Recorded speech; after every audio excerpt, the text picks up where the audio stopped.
Боже, сделай так, чтобы я вышла замуж. Прошу тебя. Сделай так, чтобы я вышла замуж. Боже, прошу тебя. Помоги.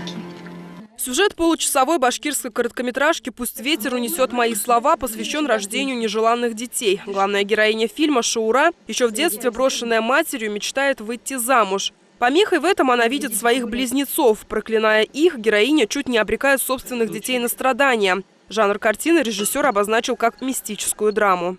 Месседж, как говорят, для моего сообщения было о том, что каждое слово сказано в процессе воспитания, когда детей воспитывают родители, что оно очень важно в становлении ребенка, в становлении личности ребенка. Сценарий фильма написан Шаурой Шакуровой по мотивам древнетюркского эпоса «Сак-Сук» о птицечеловеках, обреченных материнским проклятием на вечные скитания. Однако, в отличие от притчи, в финале картины сценарист попыталась дать возможность героине измениться и стать настоящей матерью. Режиссер нового башкирского фильма «Эссе» или «Пусть ветер унесет мои слова» в русском варианте Айнур Аскаров известен в республике своими работами «Енмеш» и «Горький мед». Несмотря на молодость, режиссер уже успел завоевать уважение в актерской среде. Наконец-то, на мой взгляд, пришел в кино тот человек, который умеет думать, мыслить.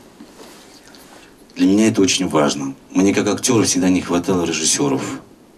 Я скучал, страдал по этому поводу. «Пусть ветер унесет мои слова» обладатель 5-миллионного президентского гранта. На эти деньги его и снимали. Чтобы получился взгляд извне, к работе над фильмом режиссер пригласил оператора из Санкт-Петербурга Анну Рожецкую.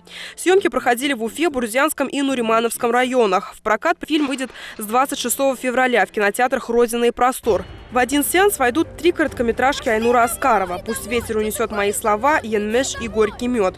Также их покажут в Стерлитамаке, Белебее, Белорецке, Сибае, Салавате, Мелеузе и Баймаке. Все фильмы будут идти с синхронным дубляжом на русский язык. Светлана Назирова, Ирандак Идрисов, телекомпания «Вся Уфа».